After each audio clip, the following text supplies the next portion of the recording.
Welcome to The Queen's Lair, a lifestyle podcast. Get inspired by our latest tips and information about small business, entrepreneurship, natural hair, travel, food, and even relationships. Stay tuned for another great episode. I am your host, Renee Patrice.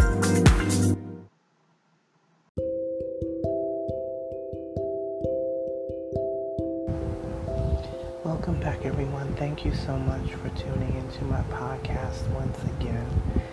I am sitting here, it's like almost hitting midnight, and I felt like I needed to record this because I think people can relate to this. I've got like a vibe going on. There's like not one light on, it's just the light from my diffuser, which changes, it kind of morphs from blue to purple to pink to red to green, and it really is interesting, but it does give off a lot of light, and that's all I need right now. And I have lemon scent in there. It actually smells like I don't know, it smells like lemon tea. Like if you were simmering lemon tea on the stove, that's what it smells like. It really does smell so good. But anyway, I wanted to talk about this subject matter because I feel like a lot of people can relate to it. I had a conversation with a friend of mine the other day, and we were talking about therapy and therapists, and the importance of finding the right therapist. And I will go so far as to say you should fire your therapist. Now, coming from the girl who supports therapy, let me finish my thoughts. If your therapist is going to allow you to go into their office every week, or maybe you're doing telehealth, or however you're doing your therapy, if they just allow you to vent all the time, all you're doing is venting, this is not helpful. I did have a therapist at one time where all you went in there and all you did was vent. It was a whole hour of venting every week, drudging up all these things, but not only venting, because I do think venting can be healthy to a certain extent, but there was no solution. There was no homework given. Now we all know, if you don't know, but now you will know, therapy is not supposed to give you the answer. They're supposed to guide you to the best answer that works for your situation. So no therapist should be telling you, you need to do this or you need to do that, in your said situation. They can give you direction, but they shouldn't be telling you what to do. You need to cut this person off, or you know what I mean? It's not really for that. They want you to arrive at the solution that's going to work best for you. And if that's to cut the person off, if that is to quit the job, or whatever the case may be, no therapist should be telling you, you need to quit your job. The therapist is going to show you all of the things of why this job has been messing with your health, how this job has been taking you for granted, how you haven't got a raise in 5 years. They're going to put all of those things into play in front of you for you to make the best decision that works for you. So I know it's going to be controversial when I say fire your therapist. What I mean by that is, if your therapist is not interested in you truly healing, a lot of people will rock with a therapist that just allows them to whine all day. And to me, therapy should be a challenge for you. You should feel challenged. I want to see homework. Send me home with some nuggets of wisdom and homework that I have to work on during the week, so that when I come to see you the next week, I have come to some conclusions and answers, and even if I'm confused still, I have something that I can put on the table and dissect, and that your therapist should be able to help you dissect through things. You know, one thing that I have realized too, there are a lot of unhealed therapists out there. There's a lot of psychologists, psychiatrists, even medical doctors and things that are unhealed for whatever certain things that they go through, and then that bleeds out onto their clients, their patients. That too is a major, major problem, because an unhealed therapist can be super dangerous. Now, that doesn't mean that therapist is perfect. That therapist probably just got done arguing with their spouse or whatever. They go through things. Their kid is, having problems in school or whatever the case may be. They just had a falling out with their best friend. They are human and they go through things as well. But if you're starting to feel like your therapy session is turning into a gossip fest, or your therapy session is turning into, I know people say, well, it's like talking to my friend, but there needs to be a level of boundary and professionalism when it comes to that. Yes, I want to feel like my therapist is a friend of mine, but also that therapist is not in my life every single day. They don't come back and live with you. There still should be a professional boundary. I know there are different therapy modalities that are used for different things, but I like the professional tone. That's for me. Other people may enjoy other things, but for me, if somebody is going to have me whining all day, and because I can complain all day. Any of us can complain all day, but that's not effective for me.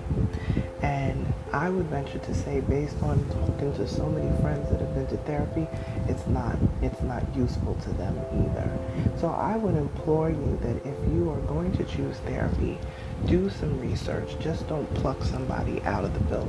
See exactly what it is that they cover.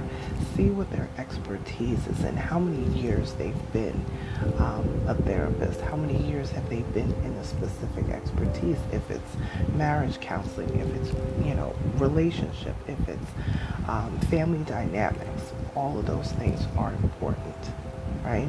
So make sure that your therapist is able to separate their personal from their professional. Because like I said before, an unhealed therapist can be super dangerous and can be super manipulative as well. So you have to do your homework. I think therapy is amazing. I think therapy it works wonders. But you have to make sure, just like you wouldn't just walk into a store and buy whatever food off the shelf without checking the date, you need to check the facts, the Carfax, as they say. Check the Carfax on your therapist and make sure that they are a good fit for you. You wouldn't just buy a pair of jeans off the rack and throw them on and think they were going to fit. No, you go to the fitting room, you get a couple sizes, you go in there and see which one fits best. Therapy works the same way. So I hope that is helpful to you guys. I hope that you think about therapy, and even if you've been with a therapist for a long time, here's another thing. Even if you've been with a therapist for a long time, don't feel bad if you've outgrown them. That's another thing I think people don't talk about. You can outgrow your therapist. They can maybe help you to a certain amount of the way, and then you have to move into maybe a different modality that they need to be using. And by modality, if you guys are not familiar with therapy, some people have talk therapy, some people have may do something of a combination of meditation, all these sort of things. There's all different sorts of things that people can do. Medications, even that, I have found, just for a lot of friends that I talk to, that talk therapy along with medication has worked best. Because some people be on medication and then they don't really talk to their therapist at all, and it kind of gives them this confusing thing, and then they feel away because the medication may make them feel differently, and they don't really have talk therapy to discuss why that is. There's many different things. There's many different things. For me personally, talk therapy has been wonderful. It has given me peace and clarity on things that, um, just in life in general, in personal, in business. Boundaries is a big thing for me, and that's something that I have really had to do a lot of work with, and talk therapy has helped with that tremendously. But again, if you feel like you are just complaining every week in your therapy sessions and you don't feel growth, then you have to do some digging. And maybe you've outgrown your therapist.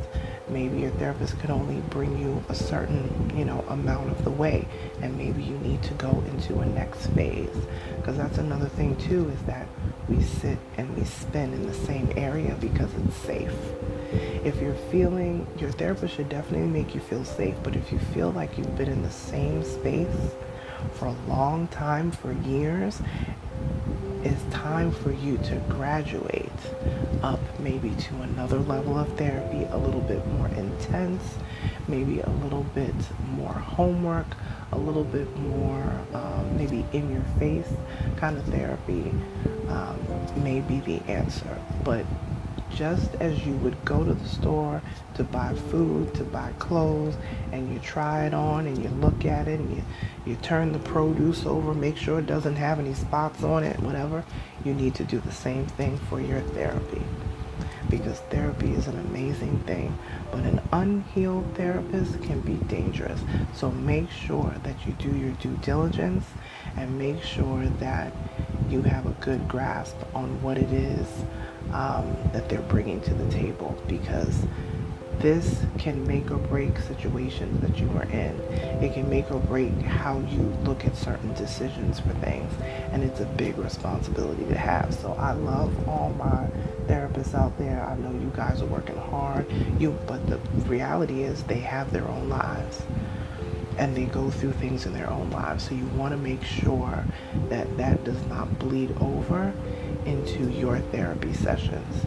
And if you're able to find an amazing therapist that just gives, all of the advice and all of the guidance and the homework and the things that truly make you grow, then those are the therapists that you want to keep in your corner. So be picky about your therapy. You know what I mean? Be picky about your therapy and choose it like you would choose your clothes or your food. All right? That's all I got for you guys today, but I know somebody is going to find this useful, because I tell you, I had a great conversation with one of my close friends the other day, and I said, this is needed. So I felt it in my spirit to talk about it on my podcast, and here I am. All right, you guys, you know where to find me. Most of the time, I'm on Instagram at Onyx Queen Media. I will talk to you guys soon. Bye.